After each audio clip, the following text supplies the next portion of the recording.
Assalamualaikum warahmatullahi wabarakatuh. Perkenalkan, nama saya M. Ihsan, di Teknik Elektro, NIM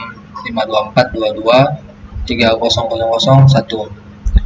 Di sini saya akan menjelaskan mengenai penerapan hukum Ohm, hukum Kirchhoff, kemudian ada rangkaian seri, paralel, dan juga campuran yang akan kita simulasikan pada website PET. Baiklah, yang pertama saya akan menjelaskan mengenai hukum Ohm. Nah, hukum Ohm itu sendiri berbicara mengenai hubungan antara tegangan, arus, dan juga hambatan, di mana bunyinya yaitu pada suatu rangkaian tertutup, jumlah arus yang mengalir itu akan berbanding lurus dengan besarnya tegangan pada masing-masing ujung-ujung pengantar dan akan berbanding terbalik dengan resistensinya. Di sini bisa kita simulasikan dengan rangkaian sederhana dengan satu resistensi. Di sini saya menggunakan tegangan 12 volt DC berupa baterai, kemudian kita tambahkan kabel lagi. Di sini kita akan tambahkan resistor, kita tambahkan kabel lagi, kabel,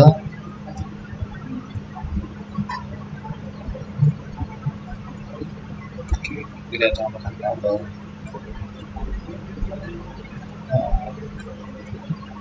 Oke. Nah, di sini resistensi yang saya gunakan adalah sebesar 10 ohm. Kemudian kita bisa melihat besarnya arus yang mengalir menggunakan ampermeter.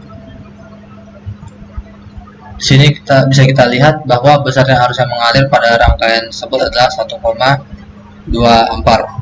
Ini sesuai dengan hukum Ohm, di mana untuk mencari arus kita bisa menggunakan rumus vapor air, di mana tegangan di sini sebesar 12 volt, kemudian resistensinya sebesar 10 ohm. Jadi 12 per 10 sama dengan 1,2 ampere. Nah, untuk membuktikan apakah benar bahwa arus itu berbanding lurus dengan besarnya tegangan, di sini kita bisa ubah besarnya tegangan. Oke. Saat kita naikkan besarnya tegangan, kita lihat bahwa arusnya naik. Tapi saat kita turunkan tegangan, maka arusnya juga akan ikut turun. Nah, bisa kita lihat juga dari pergerakan arusnya di sini yang mendapat warna merah. Nah, kemudian kita bisa juga lihat hubungan antara arus dengan resistensi, di mana arus itu berbanding terbalik dengan resistensi. Artinya semakin besar resistensi atau hambatan, maka arusnya akan semakin kecil. Begitu juga sebaliknya. Kita bisa lihat di sini, saat resistensi saya naikkan, maka arusnya akan terus turun. Tapi saat saya turunkan hambatan, maka arusnya akan ikut naik. Artinya berbanding terbalik. Jadi hukum Ohm bisa kita simpulkan adalah benar. Kemudian kita akan membahas mengenai hukum Kirchhoff atau Kirchhoff Current Law, di mana pada hukum Kirchhoff yang ini akan berbicara mengenai arus. Nah, bunyi hukum Kirchhoff itu pada suatu rangkaian tertutup, jumlah arus yang mengalir pada setiap cabangnya itu akan sama dengan jumlah arus yang keluar. Bisa kita simulasikan pada suatu rangkaian. Di sini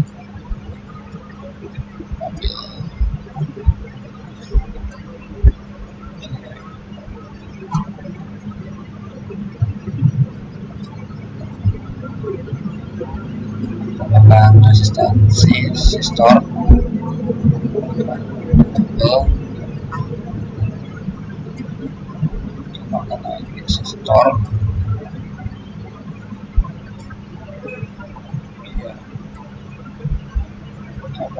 kabel,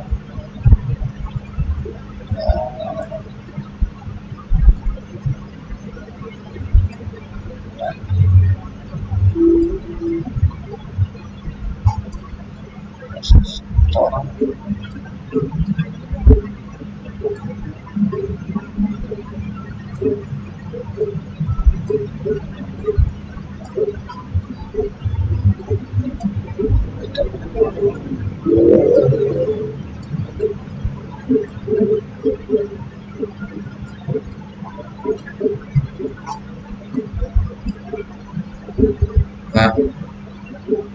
kita tambahkan ampermeter karena yang akan kita ukur adalah arus. Maka lagi kita bawa.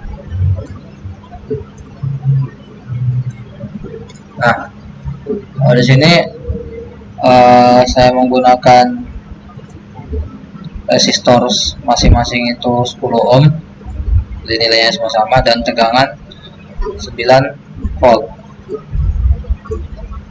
Nah, jadi berdasarkan hukum tadi, bahwa arus yang masuk atau di sini yang masuk pada resistor 1, yang mana arusnya itu adalah 6 ampere, itu akan sama dengan penjumlahan dari arus yang keluar, yaitu I1 dan I2, atau arus yang mengalir pada resistor 1 dan resistor 2, di mana pada resistor 1 itu nilai arusnya adalah 3 ampere, dan pada resistor 2 itu juga 3 ampere.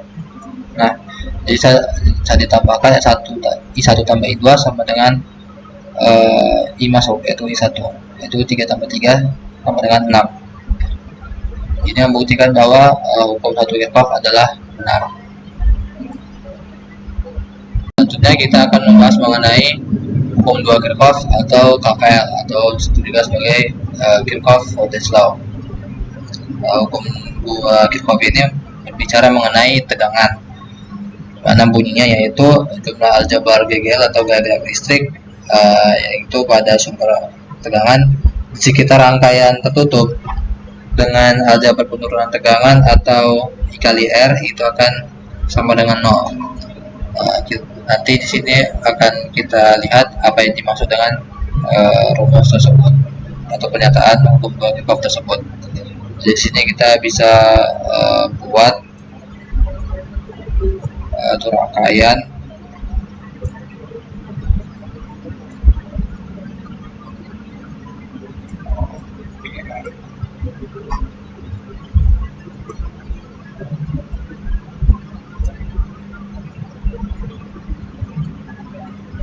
di sini.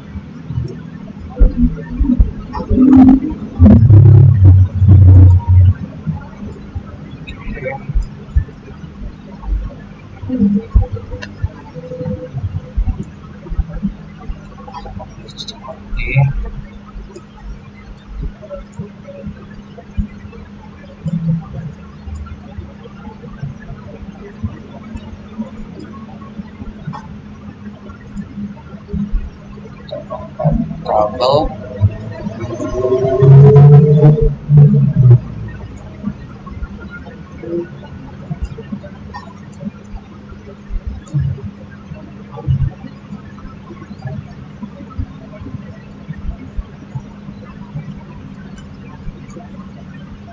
Nah, jadi di sini bisa kita lihat yang dimaksud dengan hukum 2 Kirchhoff yaitu saat nilai aljabar GGL atau sumber tegangan itu nilainya akan sama dengan jumlah penurunan tegangan atau I kali R dari setiap hambatan. Maksudnya itu di sini GGL-nya kan 9 volt, karena cuma 1 maka 9 volt. Kemudian karena kebetulan resistansi kita tiga-tiganya itu sama 10 ohm, maka bisa diasumsikan kalau tegangannya juga sama, ya 3 volt. Maka 3 volt di R3, 3 volt di R2, dan 3 volt di R1. Nah, jumlah ketiganya itu kan jadi 3 tambah 3 tambah 3 sama dengan 9 volt. Itu sama dengan jumlah aljabar GGL atau gaya gerak listrik pada sumber tegangan, yaitu 9 volt. Maka saat jumlah aljabar GGL tadi kita kurangi dengan jumlah aljabar penurunan tegangan atau IR, itu akan sama dengan 0, yaitu 9 kurang 9 sama dengan 0. Artinya apa? Energi yang disuplai dari sumber tegangan itu akan habis terpakai oleh ketiga komponen-komponen ini atau resistor, sehingga total energi yang mengalir dalam rangkaian tersebut bernilai 0. Kemudian kita akan bahas mengenai jenis-jenis rangkaian. Yang pertama itu rangkaian seri. Nah, rangkaian seri itu apa? Yaitu suatu jenis rangkaian yang mana pemasangan komponen-komponennya itu dilakukan secara berurutan pada satu jalur. Nah, jadi di sini kita bisa membuat suatu rangkaian seri sederhana, di mana di sini ada satu sumber tegangan DC di sini, kemudian bisa kita tambahkan kabel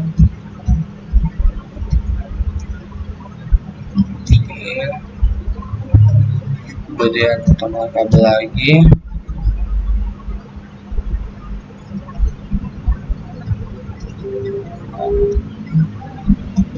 tambahkan satu resistor,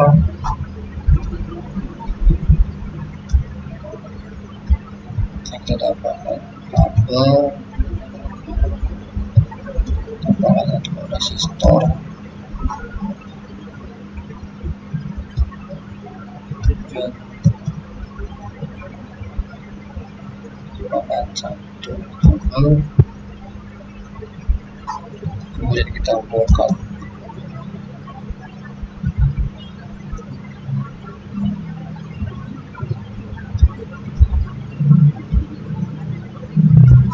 Nah, jadi pada rangkaian seri ini bisa kita lihat bahwa komponen-komponennya itu resistor-resistor ini berada pada satu jalur yang sama. Nah, di sini bisa kita lihat karakteristik rangkaian seri. Yang pertama itu resistensinya, atau untuk mencari hambatan total itu kita tinggal jumlahkan saja nilainya. Itu kalau di sini 10 ohm, kemudian di sini unsur 2 juga 10 ohm, maka totalnya 20 ohm. Kemudian bisa kita lihat karakteristik lainnya, yaitu besarnya arus pada rangkaian ini adalah sama pada tiap-tiap komponen. Kita bisa lihat di meter. Nah, kita bisa lihat besarnya arus yang adalah 0,45 ampere. Kalau kita cari bisa menggunakan rumus V per R, yaitu V tegangan ditambah R total tadi, yaitu 10 tambah 10 itu 20 ohm, atau 9 volt dibagi 20 ohm, hasilnya adalah 0,45 ampere. Kemudian kita bisa lihat karakteristik lain, yaitu tegangannya itu akan beda-beda pada tiap komponen. Kita lihat di sini ada komponen satu besar tegangan, balik besar tegangan yaitu 4,5 volt. Kemudian pada resistor 2 besar tegangan yaitu 4,5 volt. Ya, ini karena kebetulan resistensinya sama, makanya tegangannya juga sama. Kalau kita ubah di sini, oke. Nah, tegangannya juga bakal berubah. Kalau pada resistor 1 tegangannya 3,95 volt, dan pada resistor 2 itu besar tegangannya balik, tegangannya yaitu 5,5 volt. Ya. Jadi itu adalah salah satu beberapa karakteristik pada rangkaian seri. Jadi rangkaian selanjutnya yang akan kita bahas yaitu rangkaian paralel. Rangkaian paralel itu sendiri adalah rangkaian yang mana komponen-komponennya itu dipasang secara berjajar sehingga membentuk cabang-cabang di antara sumber arus. Nah, kita bisa buat di sini satu rangkaian paralel yang sederhana. Bisa kita lihat di sini arusnya itu terbagi. Jadi tiap-tiap cabang itu arusnya terbagi. Jadi ini salah satu karakteristik dari rangkaian paralel, di mana arusnya itu arus total itu sama dengan kita cari I1 tambah I2 kalau berdasarkan rangkaian yang kita buat. Jadi harusnya itu bakal beda-beda. Maaf, kita bisa buktikan di sini. Oke, harusnya mengalir pada satu ini pada di sini bagian ini 1,8 ampere, kemudian pada bagian sini 0,9, pada bagian kedua 0,9 karena sama tegangannya. Maaf, coba saya ubah. Jadi sini 20 ohm. Nah, ya harusnya mengalir di sini 0,9 ampere, dan di sini pada cabang kedua itu 0,45 ampere. Jadi setengahnya dari bagian sini. Kemudian karakteristik yang kedua, untuk mencari resistansi atau hambatan total pada rangkaian paralel itu berbeda dengan rangkaian seri. Kalau pada rangkaian paralel itu rumusnya 1/R paralel itu sama dengan 1/R1 ditambah 1/R2, mana R1 ini dan R2 ini. Jadi kalau kita hitung totalnya yaitu 1/10 ditambah 1/20, itu akan menghasilkan sekitar 3/20 ohm atau sekitar 0,15 ohm. Kemudian untuk tegangan, nah pada rangkaian paralel tegangannya itu pada masing-masing cabang itu bakal sama. Maaf, pada masing-masing resistor itu bakal sama, yaitu kalau misalnya pada sumber arusnya itu sekitar 9 volt, maka pada cabangnya juga harusnya 9 volt. Bisa kita lihat di sini. Balik. Oke. Nah, 9 volt di sini juga bakal 9 volt pada bagian ini. 9 volt. Nah ya. Jadi itu adalah tiga karakteristik dari rangkaian paralel. Kemudian kita akan bahas jenis rangkaian terakhir, yaitu rangkaian campuran. Rangkaian campuran adalah gabungan antara rangkaian seri dan rangkaian paralel. Nah, di sini kita bisa buat rangkaiannya. Kita buat simpel saja. Jadi di sini terdapat dua jenis rangkaian, yaitu rangkaian seri pada bagian sini dan juga rangkaian paralel di sini. Nah, jadi di sini pada bagian tengah ini terdapat karakteristik rangkaian seri, di mana bisa kita lihat tegangannya itu pasti bakal berbeda dengan sumber arus. Sebelum kita ubah dulu besar resistornya. Di sini saya akan buat 15 ohm. Di sini saya akan buat 20 ohm. Nah, kita bisa lihat cara tegangan bakal berbeda. Jika pada sumber arus itu 9 volt, maka di sini bakalan berbeda. Nah, jadi itu sudah kelihatan besarnya itu sekitar 5,4 volt pada resistor yang kedua. Kemudian pada resistor pertama itu besarnya 3,6 volt ya, 5,4 volt, dan di sini tadi 3,6 volt. Nah, bagaimana dengan resistor yang ketiga? Itu besarnya bakalan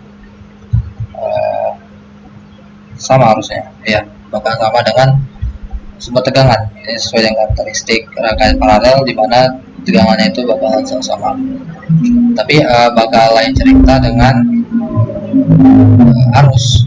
Jika pada rangkaian seri arusnya itu bakal selalu sama. Di sini harusnya sekitaran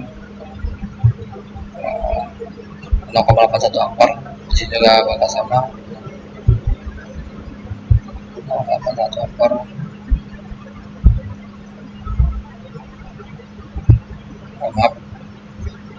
Maksudnya adalah pada rangkaian ini, dua rangkaian ini bakal mempunyai arus yang sama, yaitu 0,36 0,36. Sedangkan pada resistor yang ketiga ini bakalan berbeda, 0,45 ampere. Ini sesuai dengan karakteristik masing-masing rangkaian, di mana pada rangkaian seri arusnya itu bakal sama antar komponen, dan pada rangkaian paralel itu bakalan berbeda. Kemudian untuk menghitung hambatan total pada rangkaian ini, kita pertama bisa membuat ini jadi satu resistor pada bagian tengah ini, dua komponen ini dengan kita jumlahkan jadi satu rangkaian paralel. Jadi sini ada rangkaian paralel, kemudian kita jumlahkan dengan rumus 1 tambah 1 per 2, kemudian kita dapatkan rangkaian totalnya nanti. Sekian penjelasan dari saya. Jika ada penyampaian yang kurang baik atau ada penjelasan saya yang dapat dipahami, mohon maafkan. Saya akhiri penjelasan video kita hari ini. Assalamualaikum warahmatullahi wabarakatuh.